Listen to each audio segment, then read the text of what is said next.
Hello students, how are you all? I hope you all are doing good. Welcome to the Torque Institute. I am Anu Gupta and I will going to teach you the physics subject. Okay? तो जैसा कि हम लोग already बात कर चुके थे कि हम क्लास 9th मोशन चैप्टर हमने शुरू किया था and we have done lecture number 1 जिसमें हम लोगों ने बात करी थी अबाउट द फिजिक्स और इसके अलावा हमने बात करी थी about the branches of physics as well. अब हम बात करेंगे लेक्चर नंबर 2 जिसमें हम लोग कुछ ऐसी चीज़ों के बारे में बात करने वाले हैं जो आपकी थ्रू आउट द फिजिक्स, चाहे वो आपका 9th 10th 11th 12th कोई भी हो, उसमें यूज़ बहुत ज़्यादा होता है जिसमें बच्चों को दिक्कत आती है।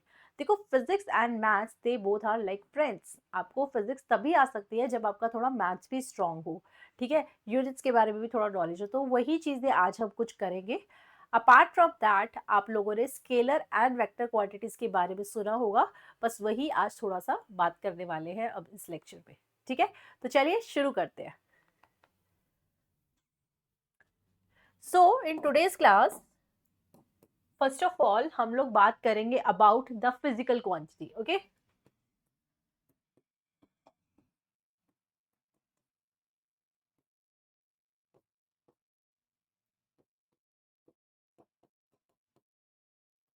आफ्टर अंडरस्टैंडिंग कि फिजिकल क्वांटिटी क्या होता है, हम लोग बात करेंगे about the unit. Okay, and इसके बाद बात करेंगे कुछ छोटे छोटे टर्म्स जैसे कि रेफरेंस पॉइंट क्या होता है, पॉइंट ऑब्जेक्ट क्या होता है, ये जानना हमारे लिए जरूरी है। ओके,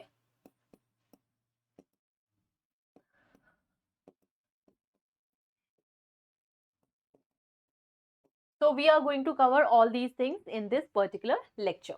Okay, इससे पहले जो लेक्चर 1 था, आई होप आप लोगों ने वो वीडियो देखी हो। अगर आपने वो लेक्चर मिस किया है तो इन दैट केस मैं आपको डिस्क्रिप्शन में प्रीवियस लेक्चर का लिंक दे दूंगी, आप वहां से प्रीवियस लेक्चर देख सकते हैं। ओके, चलिए शुरू करते हैं। सबसे पहले बात करेंगे कि आखिर फिजिकल क्वांटिटी क्या होता है। मैं आपसे जानना चाहती हूँ, क्या आप मुझे बता सकते हैं कि फिजिकल क्वांटिटी क्या होता है? क्या आपने कभी पहले सुना है? सो फिजिकल क्वांटिटी की अगर हम बात करें तो physical quantity is something which we can measure. The quantities which can be measured is called a physical quantity. देखिए, अगर मैं बात करूं फिजिक्स में जो भी क्वांटिटीज के बारे में हम बात करते हैं, like length, mass, time, temperature, pressure, work done, ये सारी चीजें apart from that current, potential difference, ये सब चीजें क्या हैं? ये ऐसी क्वांटिटीज हैं जिन्हें हम मेजर कर सकते हैं। मतलब हम बता सकते हैं कि कितना मास इस बॉडी में है, इस बॉडी का टेम्परेचर कितना है। तो जो चीजें हम मेजर कर सकते हैं उन्हें बोलते हैं फिजिकल क्वांटिटी। यानी कि फिजिक्स में जो भी हम क्वांटिटीज पढ़ते हैं, जो भी टर्म्स हम पढ़ते हैं, वो हमारी फिजिकल क्वांटिटी है, because those things can be measured, right? So these are the examples. You can write down this definition from here. Okay, the other way to define this is also that all those quantities which can be measured like this. Okay, now अब non physical quantity कौन सी quantities होंगी?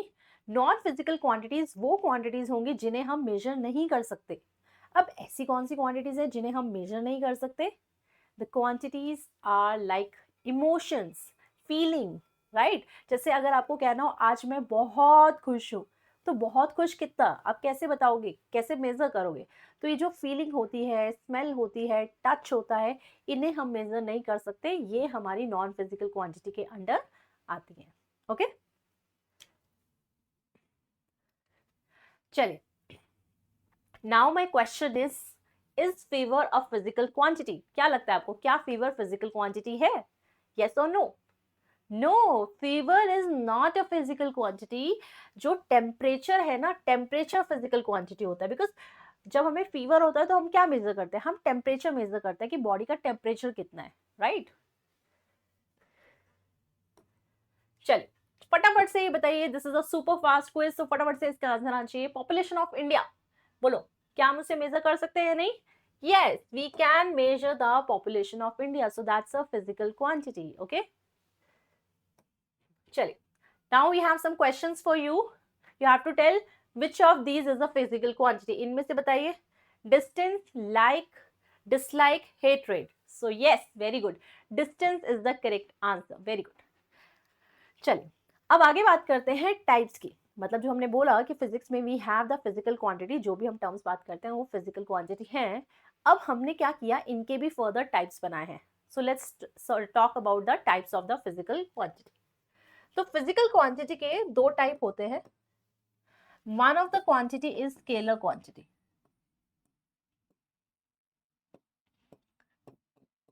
and the other one is vector.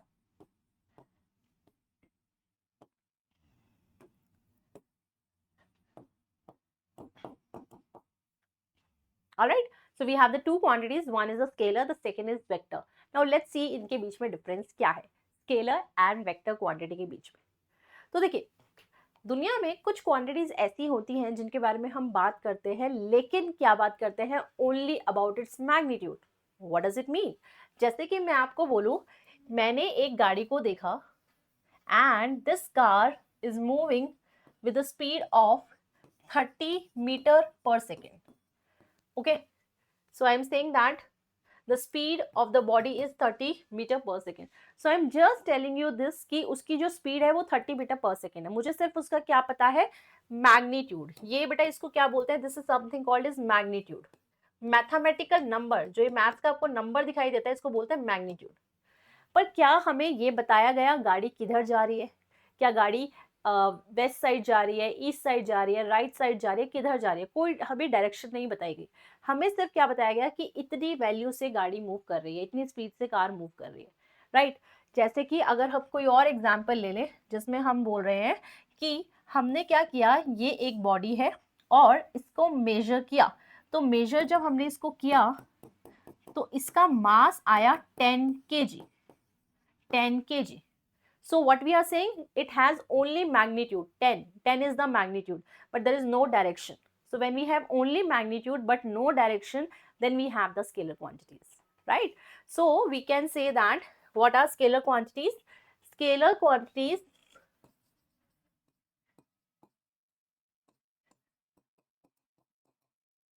are those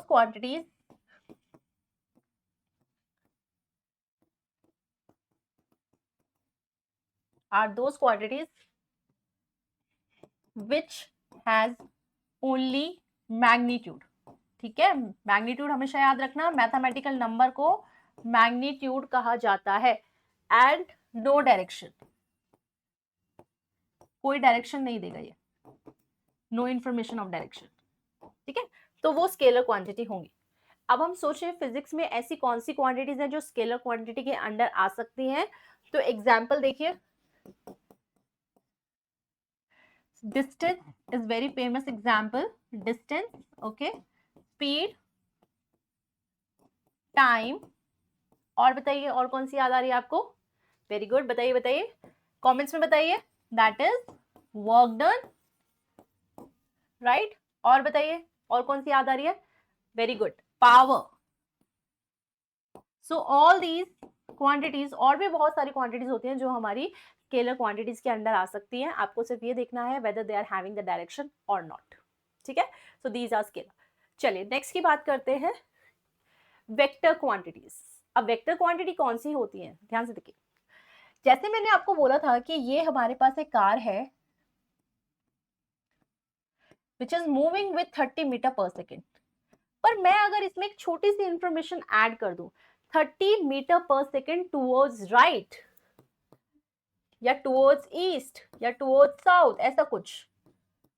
ठीक है, towards east भी बोल सकते हैं और I can say due east भी बोल सकते हैं, ऐसे कुछ भी लिख सकते हैं. तो यहां अगर हम ध्यान से देखें तो हमें क्या मिला, ये क्या था, मैग्नीट्यूड, और ये क्या है, direction. So when we have magnitude plus direction, vector quantities कौन सी होंगी, जब आप मैग्नीट्यूड के साथ साथ कोई इंफॉर्मेशन डायरेक्शन की भी दे दो कि ये बॉडी इस पर्टिकुलर डायरेक्शन में चल रही है, राइट. तो हम ऐसी क्वांटिटीज को वेक्टर क्वांटिटीज बोलते हैं. ठीक है ना, मैग्नीट्यूड प्लस डायरेक्शन. ऑलराइट. अब देखो वेक्टर क्वांटिटीज को में अगर बात करें, हमने कहा कि हमें डायरेक्शन भी पता होनी चाहिए. एक बात बताओ, अगर डायरेक्शन नहीं पता होती तो क्या हमारा काम नहीं चल रहा था? क्यों हमने बोला कि we should have the knowledge of magnitude as well as direction? Why?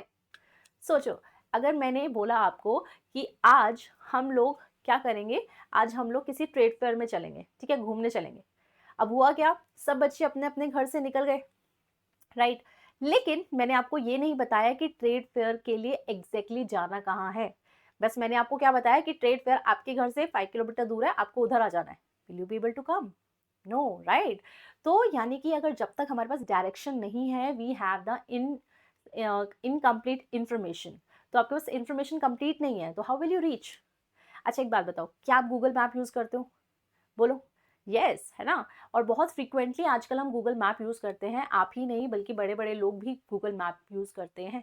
Y is it so? Because Google map जो है वो इस तरह से डिजाइन किया गया है जो आपको ये बताएगा कि आपको आगे 200 मीटर जाके राइट ना लेना है, उसके 100 मीटर आगे जाके लेफ्ट लेना है। तो मतलब वो आपको डिस्टेंस के साथ साथ डायरेक्शन भी बताता है, which is very important, right. Direction नहीं पता होगा तो मुझे नहीं लगता कि गूगल मैप जितना आजकल हम यूज करते हैं फ्रीक्वेंटली उतना करेंगे, राइट। तो इसीलिए वेक्टर क्वांटिटीज हमारे फिजिक्स में आई, जिसमें हम मैग्नीट्यूड के साथ साथ डायरेक्शन की भी इंफॉर्मेशन देते हैं, सो दैट हमारे पास एक कंप्लीट इंफॉर्मेशन हो सके, राइट। अब बात करते हैं कि आखिर वेक्टर क्वांटिटीज को हम लोग शो कैसे करेंगे, मतलब दिखाएंगे कैसे। अच्छा, ये वाली क्वांटिटी हमारी वेक्टर क्वांटिटी है, ठीक है, चलिए देखते हैं। सबसे पहले तो देखिए मैं आपको बता दूं कि if I'll talk about the example, so force is the example of the vector quantity. Okay, if I'll talk about velocity, that is also vector. Displacement, acceleration, ये सब चीजें आपके वेक्टर क्वांटिटीज में आते हैं। ऑलराइट, ठीक है। अब हमेशा हम कैसे बोलेंगे, जैसे मान लो फोर्स मुझे बताना है, इट्स अ वेक्टर क्वांटिटी, तो हम यूजली कैसे करते हैं कि ये एक बॉडी है जिसपे हमने मास है, जिसमें मास है m, और हमने इस पे फोर्स लगाया है टुवर्ड्स राइट। कितना फोर्स लगाया? Late us suppose 20 Newton. So I am saying I am applying 20 Newton force on the body towards right. तो इसमें मैग्नीट्यूड भी आ गया और डायरेक्शन भी आ गई। ओके, अब देखो, जब भी आप इसके बारे में बात करेंगे, वेक्टर्स के बारे में बात करेंगे, तो आप देखोगे जैसे फोर्स लिखता है तो फोर्स में हम F लिख के इसके ऊपर इस तरह से एरो बनाएंगे। मतलब अगर किसी भी टर्म के ऊपर इस तरह से एरो बना है, ठीक है, इस एरो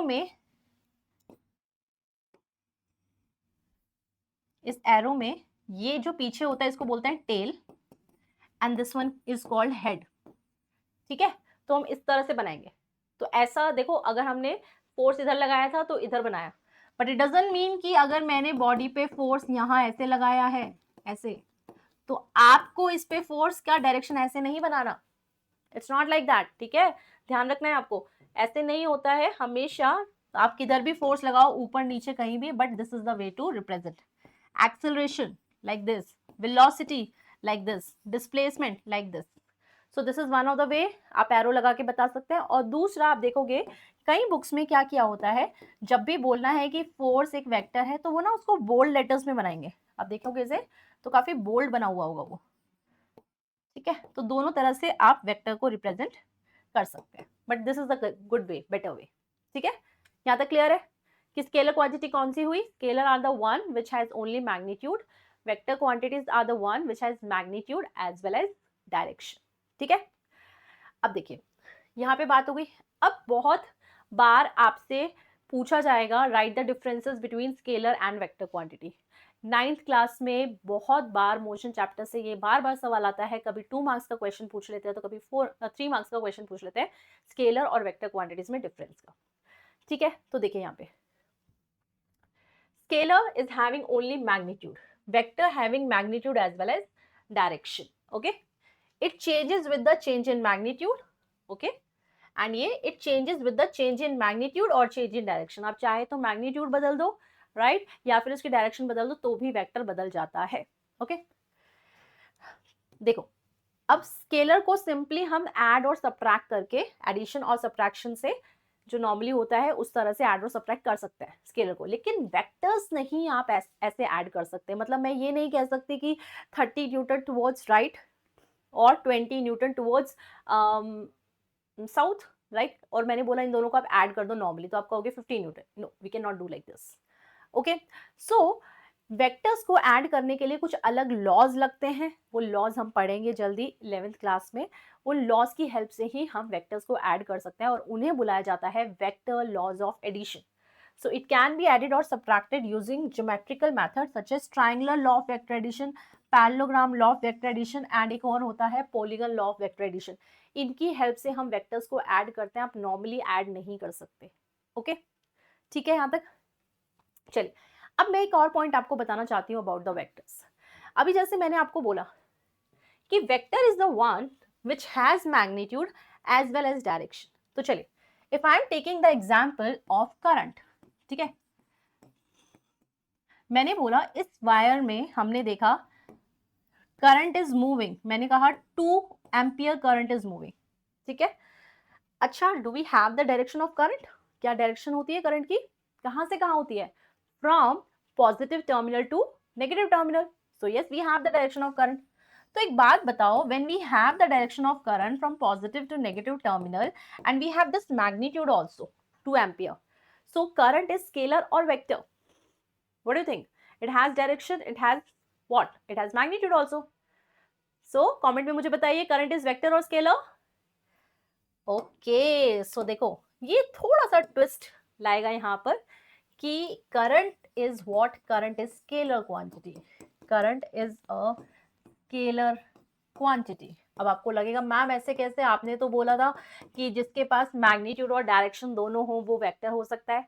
लेकिन इसमें एक और पॉइंट ऐड होगा कि वेक्टर क्वांटिटीज मैग्नीट्यूड, डायरेक्शन और एक और चीज होती है जो मैंने अभी बताया आपको, वेक्टर्स लॉज ऑफ एडिशन। अगर वो उसको फॉलो करेगा तभी वो वेक्टर क्वांटिटी कहला सकती है। तो जो करंट है वो वेक्टर लॉ ऑफ एडिशन को फॉलो नहीं करता, and that's why current is a scalar quantity. I hope it is clear. Okay, so यहाँ पे आपका स्केलर और वेक्टर्स के बारे में हो गया है। मुझे लगता है कि आपको आइडिया लग गया होगा कि स्केलर क्वांटिटी क्या है, वेक्टर क्या है। अब मैं यहाँ पर आपसे अगेन क्वेश्चन आंसर राउंड पे चल रहे हैं हम लोग। आप लोग को फटाफट से सभी क्वेश्चन के आंसर्स कमेंट्स में लिख लिख के मुझे बताने हैं क्या आंसर है। देखते हैं कौन पहले आंसर करेगा। चलिए, which of the following is true about mass and weight? बताओ, इनमें से बताना है क्या मास और वेट दोनों ही स्केलर हैं, दोनों ही वेक्टर हैं, या मास स्केलर है वेट वेक्टर है। Like this you have to find out the correct answer. चलिए बताइए कौन सा इसमें से करेक्ट है। So very good, D is the correct one. जो मास होता है वो स्केलर होता है, जबकि weight is the vector quantity, क्योंकि वेट की डायरेक्शन होती है। अगर एक बॉडी के पास मास है m, तो उस पे नीचे लगता है टुवर्ड्स द अर्थ लगता है, सरफेस लगता है w इक्वल्स टू mg, राइट। तो इसके पास डायरेक्शन होती है टुवर्ड्स द अर्थ।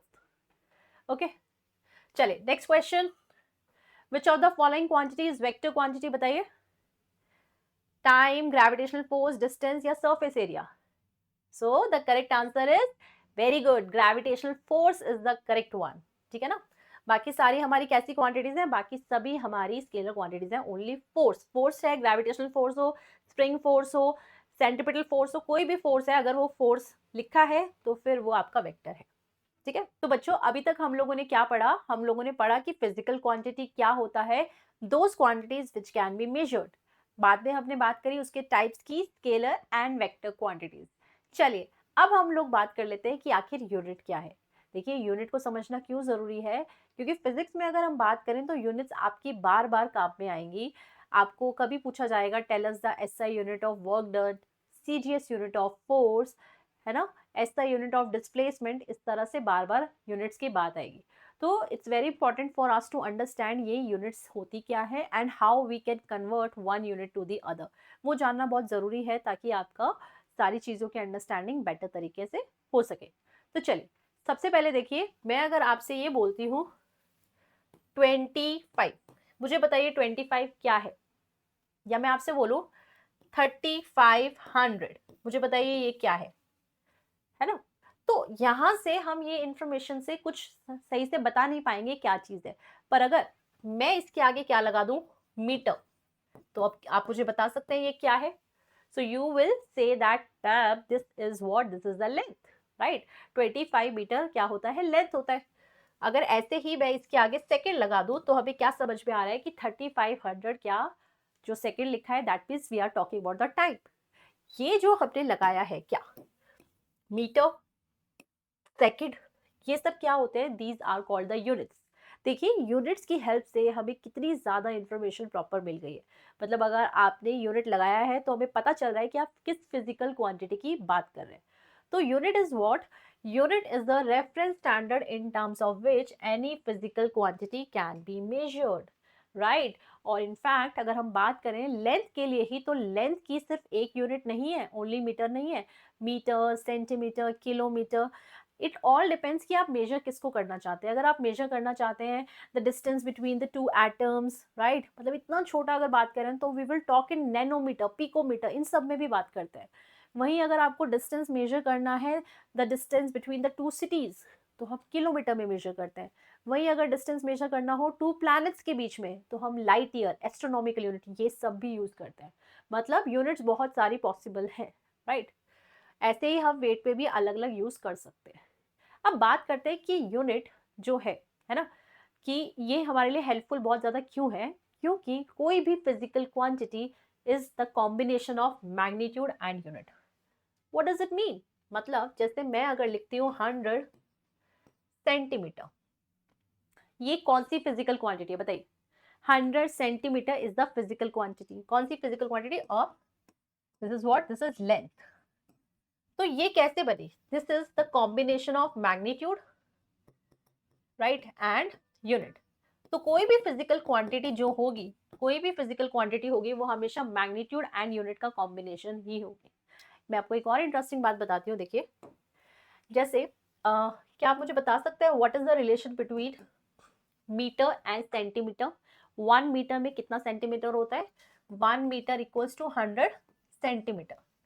तो एक बात इंटरेस्टिंगली नोटिस करो कि जब इसका मैग्नीट्यूड क्या है, छोटा है, तो इसका मैग्नीट्यूड बड़ा है, राइट। जब मैग्नीट्यूड यहाँ छोटा है तो यहाँ पर मैग्नीट्यूड बड़ा है। और मीटर कैसा होता है, मीटर सेंटीमीटर के कंपैरिजन में बड़ा होता है और सेंटीमीटर छोटा यूनिट होता है, राइट। तो यानी कि हम ये देख सकते हैं अगर ये बड़ा है, ये छोटा है, तो ये बड़ा होगा, ये बड़ा है तो ये छोटा होता है, मतलब इस तरह से रिलेशन चलता है। जैसे हम यहाँ एग्जाम्पल भी ले सकते हैं, if I am saying the length of the pencil is 2.9 into inch, if I have to convert, so I will convert like this, 7.3 into centimeter. Although this is also what, this is also magnitude into unit, magnitude into unit, ठीक है। यानी कि एक unit को हम दूसरे unit में convert कर सकते हैं, बट मैग्नीट्यूड इस हिसाब से कम ज्यादा हो जाते हैं, ठीक है। चलिए अब मेरा सवाल आपसे ये है, मैंने तो इतने सारे बताए आपको, लेंथ का, मीटर, सेंटीमीटर, किलोमीटर्स। अब मान लो हम कोई चीज मेजर कर रहे हैं और सब लोग अपने अपने हिसाब से यूनिट्स यूज करने लगे, तो क्या होगा। इनफैक्ट अगर बहुत साल पहले की बात की जाए तो बहुत साल पहले ये सब इन्वेंट ही नहीं हुआ था, मीटर, सेंटीमीटर, किलोमीटर। तो लोग कैसे बोलते थे कि मेरे घर पे मुझे ना खिड़की बनवानी है और उस खिड़की का साइज मुझे कितना चाहिए, एक हाथ लंबे जितना, है ना, एक हाथ लंबे जितना। अब एक बंदे का हाथ का साइज दूसरा है तो दूसरे बंदे का हैंड का जो साइज होगा वो अलग होगा। They use to talk in hand span, कि मुझे हैंड स्पैन जितना ये चीज लंबी चाहिए, ऐसा कुछ। तो what you will see here कि हर एक पर्सन का जो साइज होता है ना, वो अलग हो सकता है, कहने का तरीका अलग हो सकता है। तो इट्स बेटर कि हमें एक स्टैंडर्ड चीज बना देनी चाहिए कि हर पर्सन हर एक जगह पर उसे ही यूज करे, ठीक है ना। तो हमने क्या किया, कुछ स्टैंडर्ड क्वांटिटीज बना दी हर एक के लिए कि यही यूनिट्स आपको यूज करनी है, ठीक है। तो वो स्टैंडर्ड यूनिट क्या कहलाती हैं, those are known as the system international units, उनके बारे में हम बात करेंगे, ताकि हमें ये मल्टीपल यूनिट्स, अलग अलग जो यूनिट्स है वो यूज ना करनी पड़े, हर पर्सन नहीं तो अलग ही यूज करेगा, ठीक है। तो देखिए सबसे पहले तो हम बात करते हैं कि आखिर यूनिट्स कौन कौन सी पॉसिबल थी। देखो one of the unit which is possible is MKS। Here M stands for meter, K stands for kilogram, and S stands for second, metre, kilogram, second. Second आती है CGS, C stands for centimeter, G stands for gram, S stands for second, FPS stands for foot, pound, second, ठीक है। So for your better understanding I'm writing here types of units।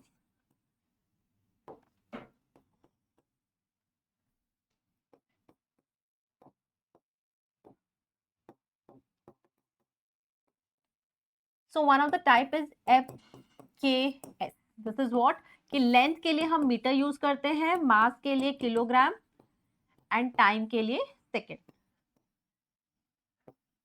Then we have CGS, centimeter for length, gram for mass and second for time. Then we have FPS, this is foot. जैसे हम बोलते हैं ना हमारी height कितनी है, my height is 5 feet, my height is 6 feet, foot है ना, वो वाला है.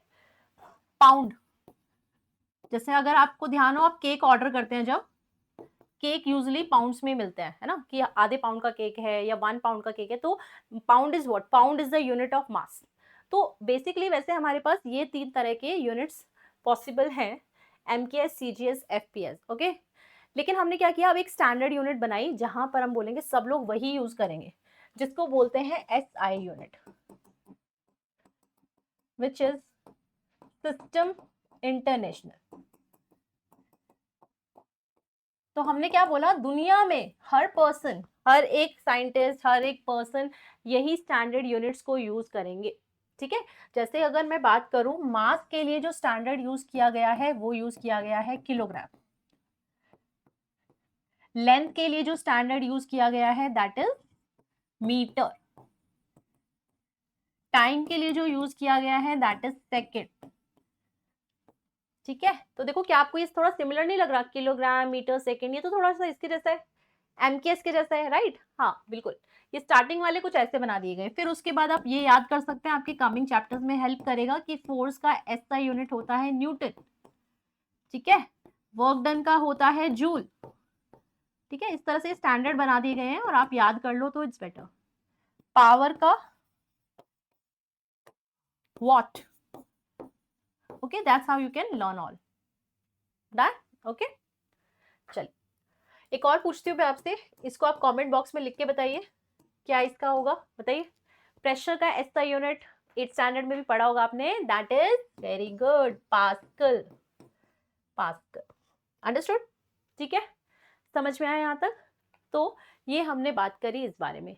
आई होप यूनिट्स के बारे में थोड़ा समझ में आया होगा आपको कि यूनिट्स कितनी ज़रूरी है हमारे लिए, और अलग अलग टाइप की यूनिट्स हैं, बट स्टिल हम एक स्टैंडर्ड यूनिट यूज़ करेंगे, सिस्टम इंटरनेशनल यूनिट, जो कि वो हमारे लिए, हमें मतलब हर एक में वही यूज़ करनी होती है, वो बेटर होता है. ठीक है, चलिए अब कुछ क्वेश्चन कर लेते हैं, और आपको इन सब क्वेश्चन के आंसर्स फटाफट से कमेंट बॉक्स में बताने हैं कि आपका आंसर क्या आया है. फर्स्ट देखिए, विच of the following is the characteristic of unit. आपको क्या लगता है जो अभी यूनिट यूज करनी चाहिए वो किस टाइप की होनी चाहिए, मतलब उसमें क्या क्या फीचर्स होने चाहिए. क्या unit must be universally accepted, सब लोग उसे एक्सेप्ट करें, बताओ. It must be invariable and well defined, मतलब ऐसा नहीं होना चाहिए कि अकॉर्डिंग टू द प्लेस वो चेंज हो रही है, आज यहाँ पे सर्दी ज़्यादा है, गर्मियों में उसकी वैल्यू कुछ और हो जाती है, राइट.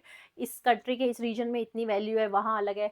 वो इनवेरिएबल होनी चाहिए, है ना, कि वो वेरी ना करे. वेरिएबल मतलब होता है जो चेंज कर सके, इनवेरिएबल मतलब जो नहीं चेंज हो. Third is it must be suitable size and easily available, मतलब यूनिट ईजिली अवेलेबल हो, कोई हमें परेशानी ना हो उसके लिए. तो what do you think, what is the correct one, या फिर all of the above, what do you think. Very good, all of the above is the correct one. उसमें से ये सारे ही कैरेक्टरिस्टिक होने चाहिए. ठीक है, हम ऐसा बोल सकते हैं. Next question, what is the full form of SI, बताइए बताइए. अभी बताया था मैंने आपको, SI का फुल फॉर्म है system international, right, system international.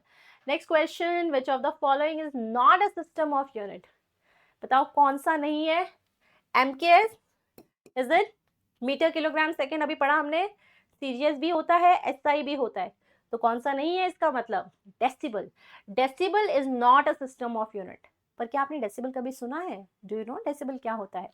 Decibel is actually the unit of loudness. जो लाउडनेस होता है ना, लाउडनेस, ये आपने साउंड चैप्टर में पढ़ा होगा, लाउडनेस, पिच, याद आ रहा है, लाउडनेस, पिच, ये सब. तो लाउडनेस की यूनिट होती है decibel. Okay, next one, which of the following matches the SI unit system, बताइए which one. Very good, MKS. MKS will match, है ना, सेम टू सेम होता है. चलिए अब एक दो छोटी छोटी बातें और करेंगे हम लोग. We are going to talk about the point object, क्योंकि क्या होता है फिजिक्स में बहुत बार आपको ऐसे बोलते हैं कि let us suppose we have a point object, but point object actually क्या है. क्या पॉइंट ऑब्जेक्ट का मतलब ये है कि हम एक बिंदु ले लें, ये सिर्फ बिंदु, ये जो डॉट है यही मेरा पॉइंट ऑब्जेक्ट कंसीडर हो सकता है? और इज इट पॉसिबल कि क्या हम भी पॉइंट ऑब्जेक्ट कंसीडर हो सकते हैं? क्या मैं पॉइंट ऑब्जेक्ट कंसीडर हो सकती हूँ? क्या सन पॉइंट ऑब्जेक्ट कंसीडर हो सकता है? यस, स्ट्रेंज ना, बट यस, ये पॉइंट ऑब्जेक्ट हम लोग कंसीडर हो सकते हैं। इट ऑल डिपेंड्स कि हम जो हमें कोई देख रहा है वो कहाँ से देख रहा है। जैसे लेट अस सपोज अगर आप मुझे यहाँ बहुत पास से देख रहे हैं तो मैं आपके लिए कैसी ऑब्जेक्ट हूँ? Extended, because you can see my dimension, you can see my dimension, so I am what? I am extended object. But let us suppose अगर आप मुझे कहां से देख रहे हो, मान लो आप प्लेन से या किसी हेलीकॉप्टर से ट्रैवल कर रहे हो और मैं कहाँ पे हूँ? मैं जमीन पे हूँ, किसी रोड पे खड़ी हूँ। तो अगर आप वहां से मुझे देखोगे तो आपको कैसे दिखाई देगा? Just a dot, just a dot, right. तो जब हम बहुत दूर से देखें किसी चीज को और इस तरह से देखें कि आपको उसकी डायमेंशंस ना दिखाई दे, डायमेंशन लेस, तो वो हमारा पॉइंट ऑब्जेक्ट की तरह ट्रीट हो सकता है।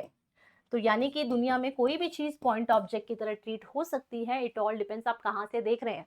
जैसे अर्थ भी पॉइंट ऑब्जेक्ट हो सकता है। अगर आप बहुत दूर यूनिवर्स में बहुत दूर जाके आप देखोगे तो अर्थ एक पॉइंट लगेगा, जैसे कि हमें लगते हैं स्टार्स। स्टार्स को हम देखते हैं तो हम पॉइंट लगता है ना, but that is actually very big, ठीक है ना। So this is something is the point object. Okay, you can write this definition, you can write this definition and you can remember this: point objects are dimensionless, ठीक है ना, dimensionless। Clear यहाँ तक? आगे बढ़े, चलो। अब हमारा लास्ट पॉइंट रह गया है। लास्ट हम बात कर लेते हैं रेफरेंस पॉइंट। बार बार मोशन चैप्टर में आपको ये टर्म आएगी रेफरेंस पॉइंट, कि हमारा रेफरेंस ये है।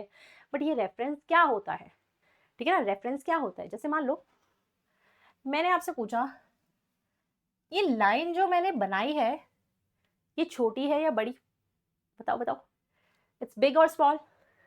अच्छा, you think it is small, you think it is small, अब बताओ। Big, right, okay big. तो अब बताओ अब कैसी लग रही है? Small. So basically it all depends कि आप कंपेयर किससे कर रहे हैं, है ना। आप कंपेयर किससे कर रहे हैं, it depends upon that thing. अगर हम लोग यहाँ इससे कंपेयर करें तो यार ये तो बड़ी है, और इससे कंपेयर करें तो छोटी है। इसका मतलब कभी भी अगर आप किसी चीज के बारे में बात कर रहे हो तो ये जरूर बताओ कि आप किसके रिस्पेक्ट में बात कर रहे हो, है ना। जैसे अगर हम बोलते हैं ना क्लास में, अरे इस बच्चे के मार्क्स तो कम आए हैं, इस बच्चे के मार्क्स ज्यादा आए हैं, वो कैसे हम कंपेयर करते हैं? फ्रॉम लाइक अगर आपका टेस्ट 100 मार्क्स का हो तो 100 से कंपेयर करते हुए, और कोई क्लास में बच्चा ऐसा होगा जिसके अच्छे नंबर आए होंगे उससे कंपेयर करते हुए, राइट। तो रेफरेंस होना बहुत जरूरी है। जैसे मैं आपसे पूछूं बेटा आपका घर कितनी दूर है ना, तो आप मुझे बोल रहे हो मैम मेरा घर ना 10 किलोमीटर दूर है, बट कहाँ से? From where, right. ये बताना तो जरूरी है ना। जैसे मैं आपसे पूछूं दिल्ली कितनी दूर है, बट कहाँ से? सो बेसिकली जहां से हम कैलकुलेट करना शुरू करेंगे, है ना, मेजर करना शुरू करेंगे, उसको बोलते हैं रेफरेंस।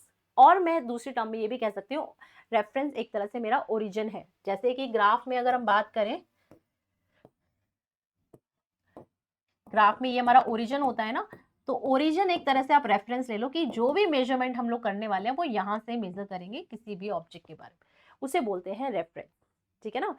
कि रेफरेंस क्या है? द टर्म रेफरेंस पॉइंट और origin refers to a fixed point with regard to which a body may vary its location. That's how you can define it. But reference समझ में आ गया ना आपको कि रेफरेंस क्या होता है? कि जिसके रिस्पेक्ट में हम चीजें देखते हैं। एंड यूजली हमेशा रेफरेंस को हम कैसा मानते हैं? That reference is at rest. चलिए एक दो क्वेश्चन देख लेते हैं इसके ऊपर। चलिए बताइए इनमें से कौन सा पॉइंट आपको लगता है ठीक है फॉर द रेफरेंस? जो हमने अभी रेफरेंस पढ़ा उसके हिसाब से कौन सा आंसर करेक्ट है?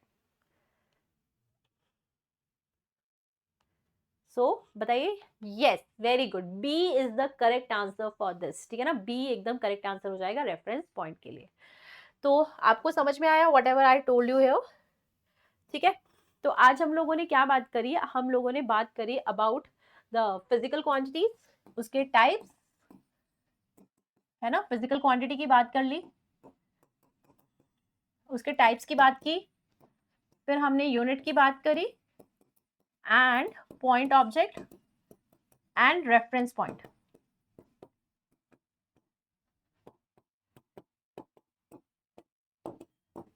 And on this we have done some questions as well. तो आई होप आपको समझ में आया हो जो भी मैंने आपको समझाया है।